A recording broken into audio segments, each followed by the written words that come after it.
UFC on ESPN Plus 9 goes down this weekend. It's Raging Al Iaquinta taking on Donald Cowboy Cerrone. To break it down, we're joined by the great and powerful. We're not saying he's the best. We're just saying there ain't nobody better. B to the D, Brendan Dorman. What up, fellas? What's up, man? Brendan, we've spoke about this card offline between all of us, and we sort of went, yeah. But right. I like the main event. Raging Al Iaquinta, Donald Cowboy Cerrone. If you look at, like, Iaquinta is always called, he wants the bigger fights. Then he's always talked openly about his disagreements with the company. Yeah. So he's getting opportunities of late. He's getting good matchups. Would you think this is the right matchup considering the win coming off Kevin Lee, an excellent performance off the back of the Khabib fight as well, to beat Kevin Lee the way he did? Is Donald Cowboy Cerrone the right opponent at this time of his career? Yeah, absolutely. Because Cowboy looked fantastic in his last couple fights, I think, right? Yeah. Mike Perry at 170, and then what did he just beat at 155? Alexander Hernandez. Yes, that fucking young lion there. Yeah. So this new Cowboy's looking really good. And Al's obviously better, like I've been saying since he fought Khabib, way better than I think people give him credit for. Al, besides the Khabib loss, hasn't lost since 2014, I believe. That's right. Yeah. He's very good, and I think a win over Cowboy propels him significantly. I mean, he's already 4, I think. Yeah. So he'd be Ferguson, Connor, or Gaethje, I would think. Those are the only fights that make sense. Yeah. I don't think Connor will take. I don't know if he's going to take any fights, to be honest, but I don't think he'd take that fight because it's a lose-lose for him, literally and figuratively. But I'd like to see Ferguson if he's not going to get back in the mix. When he does, him and Al's a great fight, I think. Yeah. Because Al doesn't really fall for tricks. He's just been submitted, but he doesn't even tap. He just goes to sleep. He's tough, and Cowboy's got great jiu-jitsu too. It's a really interesting stylistic fight, standing and on the ground. I think both places, no matter where it goes, it's interesting. I find it interesting just because I think Al Iaquinta and Donald Cerrone have answered a lot of questions that I think people had from them in the last couple of fights. Iaquinta, in the Khabib fight, I think we all agree that he put on an excellent performance, especially under the situation that he was in. Yeah. And also against Kevin Lee, people were talking about Kevin Lee being the next guy. He went in there and he kind of dominated him in most of that fight. And then Donald Cerrone, on the other hand, I think going in against Mike Perry and Alex Hernandez, 2 young up-and-coming guys, and beating them when everybody was talking about put people to sleep. Exactly. Too, and dangerous dudes. Yeah, and people were talking about Donald Cerrone, potentially his chin is going, or at least maybe he can't really handle pressure. And if you're looking at Mike Perry and you're looking at Alex Hernandez, that's what their game is. It's pressure. And he dealt with that and he beat them. So I think coming into it, I think they both have a lot of confidence coming in. And I think that's a really good thing coming in for both of them. With this one, it is. We talk about trajectory, upward trajectory and stuff like that, and I thought Cowboy was on his way down. I've always been a big Donald Cowboy Cerrone fan, as you said, Rob. When people tend to pressure him, that's when you're like, the blueprint was there. Yeah. Asher just put it on him, go to the body. He can't take a shot to the body. Now that blueprint is gone. Like they had that. The target has been reduced. At yeah, least. Yeah. But you had the Ace Ventura moment, celebratory moment coming out of the Rhino's ass when he was armbarring Mike Perry. And he literally got. Like, where the fuck are you going with that? But and then the win against Hernandez was ultra impressive because very, Hernandez is, as you said, Brendan, a young stud. That was. It seemed like a terrible matchup for Cowboy. We were like, man, the UFC are really, because when you look at it, the likes of Robbie Lawler, Darren Till, Yancy Medeiros. After the Darren Till fight, I thought the Yancy Medeiros fight was a really bad fight for Cowboy as well. He got he done Yancy pretty handy. Then Leon Edwards. That was a real flat performance by Cowboy. I think Leon Edwards has shown how good he can be. He's good at neutralising guys. Yeah. But Cowboy, then, he just seems to found it. And again, his little kid, he sort of said it like about his little boy Danger. He's like, that's it. Like, you're taking food off my son's table now. Yeah. And you can almost see that flipping him, that's how he's approaching his fights now. I think that's the impetus for sure. Like having a kid. It seems to be. Yeah. I mean, he cites it as the reason. So. Got to take him at his word. He doesn't seem like the kind of guy that bullshits. No. But do we see, like, I know he just said that blueprint is gone. Iaquinta, he's got a pressure.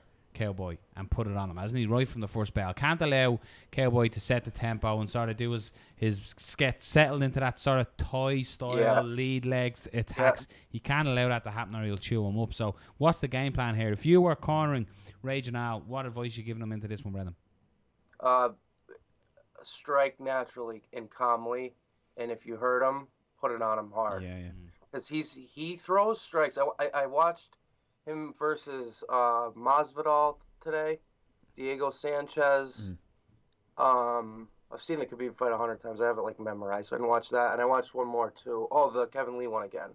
He's very interesting in the way that he picks. He chains strikes together rather.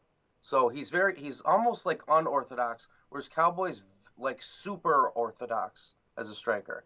Cowboy doesn't do anything fancy or flashy or tricky, or he never throws a strike where you're like, that's just totally unnecessary. You know when guys do like a cartwheel kick when they're losing? Like, would you just fucking jab? Jesus Christ.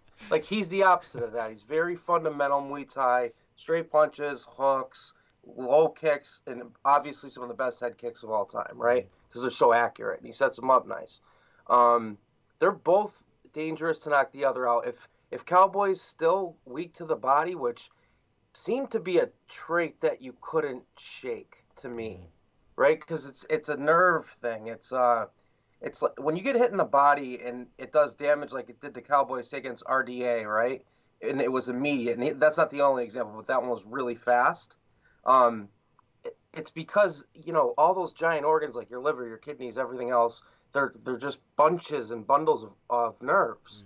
So if whatever pathway, and he's just kind of a slight guy at 155, you know, doesn't have much meat on him. I think that's part of it, him being thin, you know, and Al fucking digs to the body. So it's fascinating, you know, and for so many reasons like that. But if I'm his corner, what am I going into this looking at?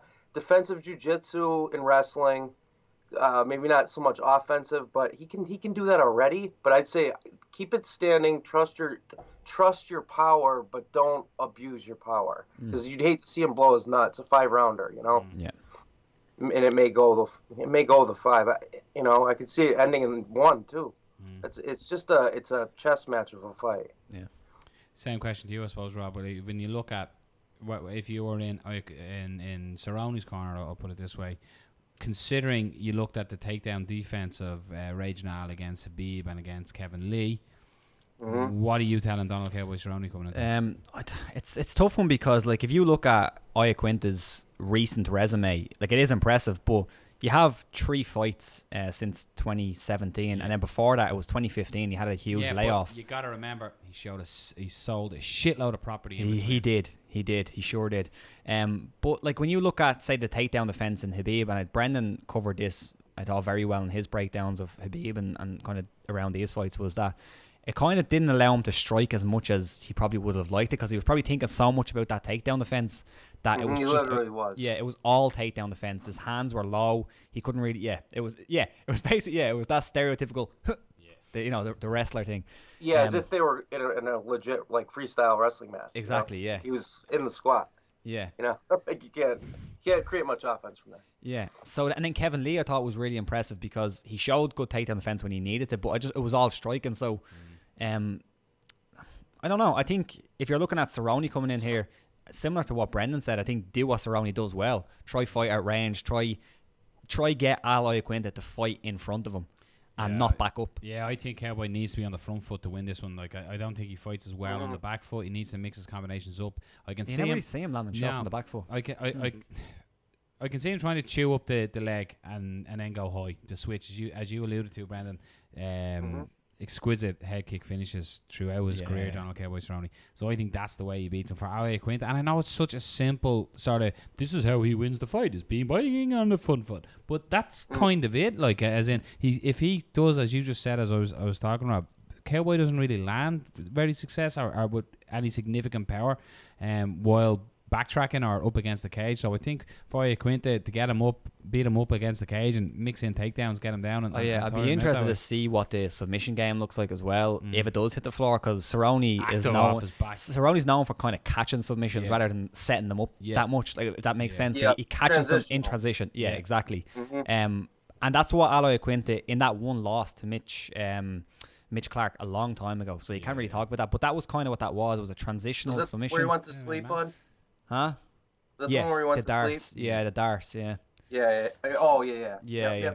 So I'd be interested to see how that played out. But like, Iaquinta's training in Sierra Longo, so you'd imagine that his jiu-jitsu game is quite good, even though we haven't seen a whole lot. Yeah. Defensively, from Matt Serra said that his defensive jiu-jitsu is incredible. He got out of a rear naked choke from Khabib, don't forget. Yeah, it's very true. Yeah. Sean, no one does. Have we missed something, Sean? No one does. The odds on this one are interesting actually, because obviously the way Tapology will close. the way Tapology will let the people vote as well. Yeah. So the odds are priced almost in basically in line with the people's vote, which you don't see too often. Oh well. So Al's a favourite. He's 8-13, which is roughly a 60% chance, and 60% on the button have voted for him on Tapology. Well done, bookmakers. And Cerrone is 6-5, which is roughly a 40% chance, and he's 6-5 with the bookies. That's interesting. Now we've just found out where the bookies are getting their odds from. They're going on to Tapology. We'll see if that's consistent down the card. From Sean. His phone's always lighting up like a fucking Christmas tree, right? But yeah, you just don't. I'll get back to you. You just don't see that too often. So yeah, it was interesting. That's very Show interesting. it to you, Rob. Give me your pick. I'm gonna go with Iaquinta. I think. I don't think he's been troubled that much against most guys. Jorge Masvidal now looks like a great win. Diego Sanchez, when he came back, Diego's on a decent run now, and I thought that win was excellent. And Kevin Lee, I was very impressed with that fight. Brilliant. And Khabib obviously was a good performance. I think Donald Cerrone, he might fall into he might fall into the old thing of just being outworked a little bit by a more active guy, kind of like what Iaquinta done with Kevin Lee. Yeah, I agree. I'm raging out on this one. Man, I used to, when past me about Cowboy, I'd be like, you don't even ask me, I'm picking Cowboy. Yeah. But I just think Iaquinta is a stylistic nightmare matchup for Donald Cowboy Cerrone. Just how he fights. He's got that Longo series just mentality of coming forward and doing that, and he finds a way to win a fight. He's just tough. He's game. Tough, yeah. Tough. He's game as fuck. Yeah. Yeah. So, yeah. And he's not shook. Yeah. That guy doesn't shake. No. Yeah. You know, Cowboy does. Cowboy admittedly does. I mean, there's no shame in that. GSP was the same, but they're nervous nillies backstage before they fight. Al feels nothing. At least he's never shown that he does. You know, he's a fucking street scrapper, man. Like, he's got that kind of mentality. Not MMA match, so I'm not comparing the fight, but you look at the Diaz-Cerrone fight. Diaz talked absolute nonsense to him, and that just broke him. I wonder what Al will do. Iaquinta sort of liked that same mentality. Remember the end of the Kevin Lee fight? He was just talking to him and saying, come on. Yeah, so that one's, I think, a little more personal than this one will be. Oh, yeah. Kevin Lee talked a lot of shit. Yeah. But I just mean in the cage, he'll try and break him that way, and that's how I can. Oh, I agree. Yeah, that was kind of my prediction. Will we do you want to? I know sometimes you don't like picking. Yeah, no, I'll do it for this. I have no affiliation. Well, with Al, I do kind of. Yeah. Second. I think I see Al winning. I can see him finishing him. Nice. I think when Cowboy cuts to 155 is when he can't take body shots well. I think that's what Al does really well. And I think Ray Longo and I tend to think alike on a lot of things. Like I say about Faraz often, and Matt Serra for that matter. Like when I hear those guys speaking on like plagiarists podcasts or whatever, like most of what they say I agree with, you know. And I don't know if that's like a Henzo affiliate thing or I'm not sure. We're East Coast guys, but I tend to agree with their not. It's not just like on social commentary within the MMA community, like fight strategy, etc. Yeah. Like I just tend to agree with them, and I've obviously been to Sierra Longo a few times and trained, so I know those guys pretty well. I think they're going to come in with a really good game plan, and I think because it's at 155, I think Cowboy, it's a hard cut on him. I just don't see him being fast enough to keep up with Al's offense. I think Al's offense is a little too tricky because he's not going to try to be fancy like Alex Hernandez might, right? Where he was trying to be like Dom or TJ or somebody like that with like overdoing your footwork a tad, you know, crossing your feet as a baiting mechanism, that kind of stuff. You got to be special to pull that shit off. And Cowboy just exploited it with, again, it's not basics because a head kick's not a basic. Yeah. But, you know, he caught him well, but it was straight punching and head kicks. I don't see him catching Al with that kind of a strike, you know, like the way Al gets caught is with something tricky, and even then he just tends to grin and bear it.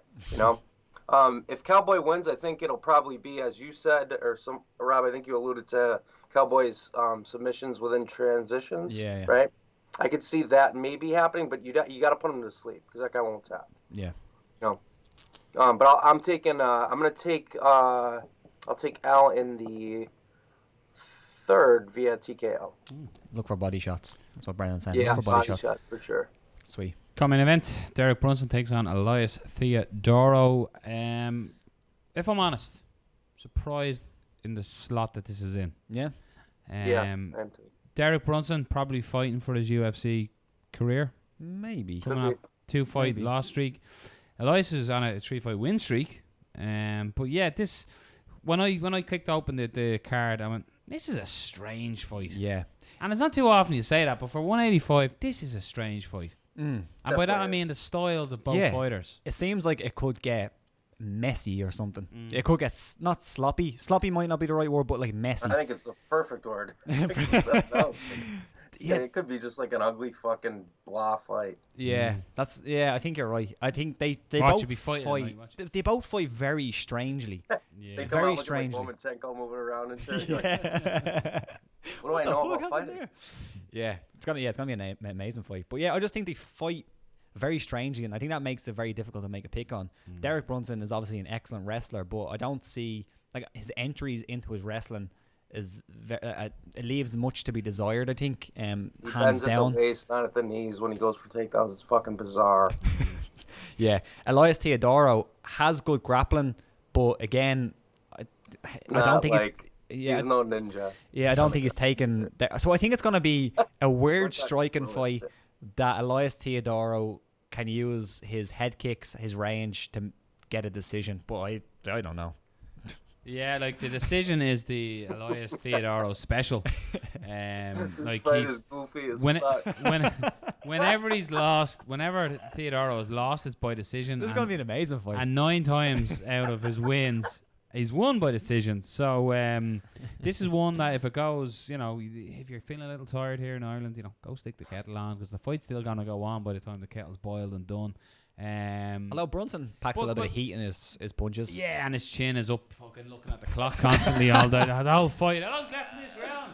Sometimes he lands that silly left that he throws with his right hand not covering his face. The one thing I'll say to Theodorou is he always finds a way to win. Like he's on a good streak at the moment, and he just has that winning mentality that he has some good wins. He has some good wins. Like, you actually look at his record. Cesar Ferreira. Good wins.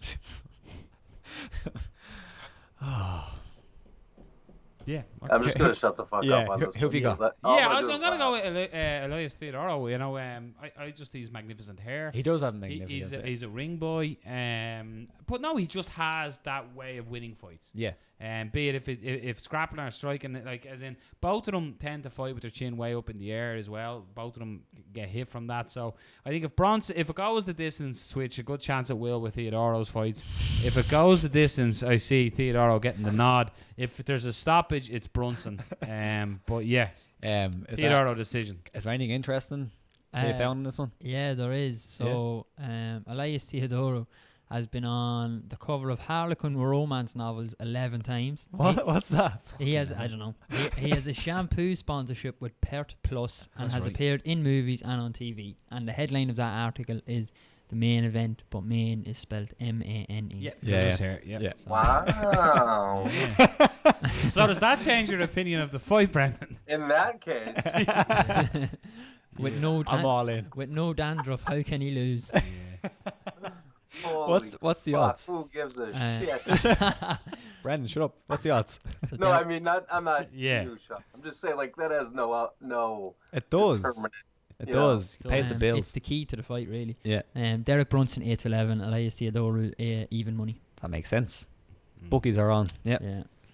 And that's my plant ally break.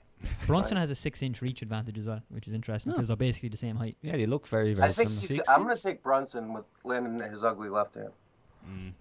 So you think he'll stop him? Yep. Elias has never been stopped. No. Yeah, like it's like if you're a judge, don't go take a piss when Elias is on because you're working. Oh. Okay, I'm still going with something stupid. Okay, enough piss has been taken. Well, yeah, no has. Great fight. Cub Swanson takes on Shane Burgos underneath in the featherweight division. Cub Swanson, Cub, I totally went Chris D'Elia there. Hey babies, yeah, Cub is in a weird position. Like his 3 losses, so you go, he's currently riding a 3-fight loss streak, but it was against Moicano, Frankie Edgar, and Brian Ortega. Do you know what I mean? So it's like 3 absolute fucking killers. Yeah. So this is a clear step up in class for Shane Burgos in this fight, like as in Cub. But Calvin Catter is the loss in his career. So if you look at that, Cub Swanson, I'd imagine is the favourite here. But where is Cub in his career? Well, it looked like he was cut from the UFC for a while. That all happened where it looked like he was gone, and then he was back on the roster. But coming off 3 losses, but they're 3 losses against legit fighters. So Cub, I always enjoy watching Cub Swanson fight. Jesus, that Doho Choi fight, woo!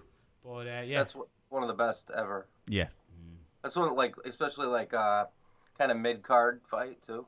It wasn't a high stakes fight. But a moment ago you said about Donald Cowboy Cerrone that he doesn't throw sort of crazy stuff. You wouldn't say the same for Cub.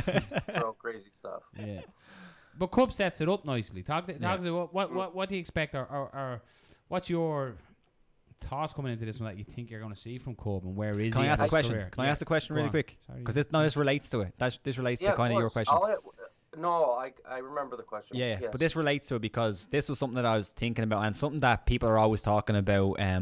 Shane Burgos about is that a lot of his defense, in terms of striking, is a lot of head movement, kind of with his hands down in a way. Head movement. How does that factor in when you have a guy who throws really unorthodox strikes like Cub Swanson? If your main defense isn't really hands up, moving away from strikes, but head movement in the pocket. Technically? Yeah. Okay, you need to have amazing reflexes. Yeah. And if you don't, then you're going to get caught. But here's the caveat, and this will tie into, I think, what Noel wanted me to get at, which is where is Cub? Where is he skill-wise right now? Has the game caught up to him, or has age caught up to him? He's rocking a mustache to make himself look 55 years old. That's not helping, if we're being honest. He looks like Raleigh Fingers from the Yankees back in the 70s. I don't get that reference, but I'm going to Google it right now. Yep, you'll see what I mean. Raleigh Fingers, real name. Cub in his prime, about as entertaining as anyone, right? Sorry, I just Googled the Raleigh Fingers. Yeah, sorry. So Cub's super agile, and I mean, I've seen him throw like a 6 into a 10, like a right uppercut into a right high kick, like a bolo style. Like he's so fucking creative, man. So if you're a low hand guy, fucking Roy Jones again. Roy Jones was like a low hand guy, right? He was a low hand guy. Yeah. But his reflexes were so astonishing that it was a baiting mechanism, right? So his hands are low. You see this pathway to his chin with your right hand, and he's slipping and hooking over it. So I'm here, and people would throw right hands, and he would back up, slip over it, throw the right straight right through. Like it was, but his reflexes were ungodly. I don't know that we're going to be seeing ungodly reflexes here. So I think it favors Cub that this guy's a hands down evasive type. Cub struggles more against like an Ortega who shoulder rolls, because it's like there aren't the openings for him to then become creative, because he feints low to come high or feints high to come low. Cub's always about like level change feinting and then chaining a few together. And he's a Greg Jackson forever guy, so he doesn't pot shot much. Greg Jackson's all about chaining your strikes, minus with John Jones, but I think John gets most of his striking thoughts from the guy with one eye there, Winklejohn. Yeah. So accurate. I'm taking Raleigh Fingers. I'm gonna take Raleigh Fingers too, based on that. That's the question. Guess what? It's 3 fingers and she's happy. Cub. Yeah, I'll go with Cub. Jeez, it's 3 fingers and she. 3 fingers and she's happy. What? Raleigh Fingers. Yeah. Continue. Yep. Yeah, I'm going with Cub. I never back it. Cub is one of my and it's a standout. He's one of them that I'll always back. I believe I backed him in his last 3 defeats as well. I just absolutely love. So confidence. I love Cub, but I don't think it's caught up with him. I just think he's fought absolute killers in his last few fights. And that Artem fight had, it's after effects after fighting Artem. You know what I mean? Oh, yeah, the GOAT. Just fought the GOAT. So anything interesting? What's the odds and all that jazz? Yeah, so Noel went with the throw enough shit at the wall thing with Cub. Yeah. He's opened some sticks in this fight. Cub actually has his own range of belts that he sells. So if you want to buy into his fucking he's coming for the belt. His stuff is deadly, actually. Yeah, it's really cool. Yeah, he's own range of belts. I actually like What Cub's does he gear. sell? What? Belts. His own range of belts. Belt? Leather belts. Yeah, belts like you put in your jeans Why? and stuff. Yeah, and he sells all baseball caps and all. Yeah. Yeah, the Cub. It's like a little Cub. What's it Actually, called? I don't know. Cubs belts. Wait. Cubs? Am I fucking out? I'm either crying because I'm laughing or the allergies. I don't know. Yeah. So Cub Swanson sells leather belts to other humans. Yeah. Do I have this right? Yeah. Yeah. That is fucking bizarre, Yeah. to say the least. Anyway, Why'd you sell boxing gloves, stupid? Cub What Swanson the brands. fuck? There is no correlation. No. Zero. I don't see it. Killer Cub, it's called. Wear it to Yeah. the ring over your fucking garment. and he's coming for that UFC belt. Yeah. So So there's the relation. There's the relationship there. Yeah, 6-4. If you can't win a belt, just make your own. Make your own. He's 6-4, and Shane that Burgos leather. is 1-2. I'm gonna go with Cub as well. Yeah, 6-4. Yeah. The, Nice. Underdog. the name of it is Killer Cub. That's what Sean just pointed out there. He says I started jiu-jitsu and I was gonna wait and get me belt over the years, but then I Just went down bought to the shop and they sell them. So I was like, I'll have a black belt, please. And then I got myself like little white masking tape, so I put 4 tips on it as well. So now I'm 4-tip black white belt. Like, I got a red belt. That's what I'm doing. Fuck it. Like, what's the point in spending all that money on like fees time and and all. training and getting sore and stuff? Nah, fuck that. I'm a black belt. Insightful Just analysis here find of a somewhere few to good fights. grapple. Yeah. Grapple without This breakdown was gone a little weird. Yeah. Brad Katona takes on Merab Dvalishvili. Dvalishvili. Yeah, that's what I said. Yeah, I like Brad training out of SPG here in Dublin. Lovely, super guy. He's Canadian, of course he is, but great fighter as well. Like he's coming off. He won the Ultimate Fighter, and you were saying, Rob, leading up to this, that strangely he's the big underdog in this fight. Apparently so. Sean will let us know if that's actually accurate. But I heard somebody saying he was an underdog, which I was kind of surprised about. Yeah, I thought he was favoured as well.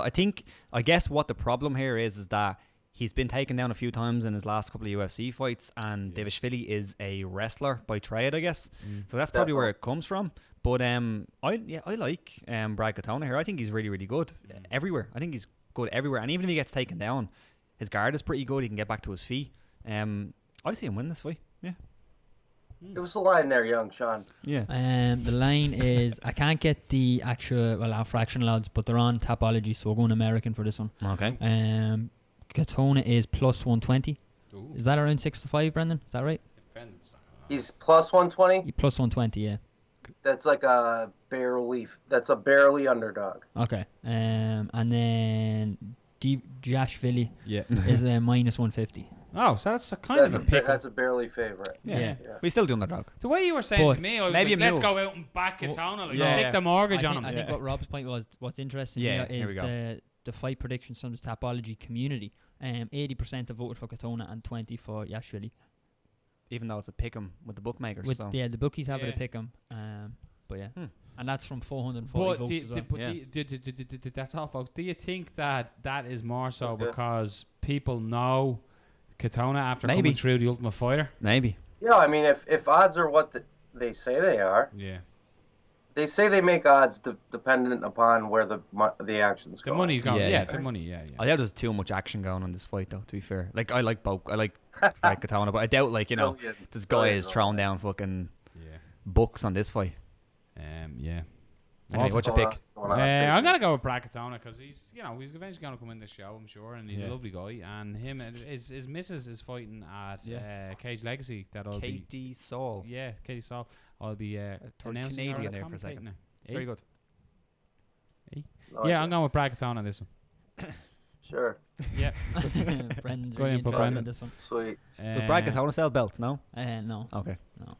This is a heavyweight fight. So Walt Harris taking on Sergey Spivak. Spivak is 9-0 Ukrainian killer. So are the UFC not giving another layup to a fighter here? Is Walt Harris just being sent out to get destroyed by this young Ukrainian? I haven't seen a lot of Spivak. I watched some of his highlights, and he does look pretty good. Yeah. He's very dark Yeah. on the website. Oh yeah. He's the shadow. What's interesting here as Yeah. well on Man Tapology, of shadow. his reach is not available. So who knows? You could come They in with didn't have a fucking measuring I don't know tape what that the could fucking do guy it. looks like. Yeah, he could you come know? in with. They have a picture of him on Tapology, but for all we know, he could have 300 centimeter reach. Yeah. Not available. But he's 9-0, four He has a bear on his chest. 4 KOs Yeah. and 5 submissions. So he's a fight finisher. Yeah. From the he's- Ukraine, he's another Eastern Bloc fucking guy. Yeah. He's I'm picking him on that alone. Yeah. His Yeah, his I'm gym the same. is called He's Polo a- Bear Team as well. Yeah. Polar bear team. He's Polar called Bear Polar team. Bear, yeah. I'm gonna go with that guy. But when you think about it, like Harris is really on a, you could say he's on a 3-fight win streak because he was on his way to beating Mark Godbeer, and then an illegal kick in the rash moment of the finish got him DQ'd. But yeah, it's I'm gonna go with the Spivak here again. Big fucking crazy Ukrainian, fucking 265. He's big, like he's big, 6'3". You say Big it big man. again. Let's start getting Big. more He's only I want to get but- that point. No, Big, he's fucking big. crazy Especially Ukrainian. on Is a the fucking story, big. so- But he's only a Pretty kid, good. like he's only 24 years of age. Like you break, don't man. see that many heavyweights at that age because they're normally fully grown ass Yeah, yeah. men. So like he's 20, What's his height, bud? 6'3". He's 6'3". Yeah. And what are they listed? His last weight? weigh-in was 241. 4-1. At 6'3". Yeah. He might be in shape. No, he is in shape. Yeah, You he guys look- seen him? Is he in shape? Yeah, he's in he shape. looks like it. Yeah. All right, he's gonna fucking smoke him. Yeah. There Is you have it, he in folks. shape? Is he Ukrainian? Yeah. Fucking smoke him. I'm serious. Yes, those things Yeah. matter. No, I Oh, agree. absolutely, they matter. I absolutely agree. But yeah, that's the card. That's the main, the bones of it. Just at an interest, Yeah. Spivak is 5-4 as well. He's an underdog. Oh shit. he's an So, yeah. underdog. Yes. Here, put the mortgage on it. The mortgage is on it. Brad Katona, Spivak, double. Lomachenko is from the Ukraine, by the way. So there's your So link maybe he'll up. come out and he'll be the Lomachenko of the night. So apparently, if you press this button somewhere here, it subscribes and you get all the notifications for the show. So hit that button there. You have to click the bell though to get the notifications here. down the bottom. Make sure you hit that, and they get the ringer things because Rob didn't know. So it's the button Yeah. there, or there. It's somewhere roughly around that area.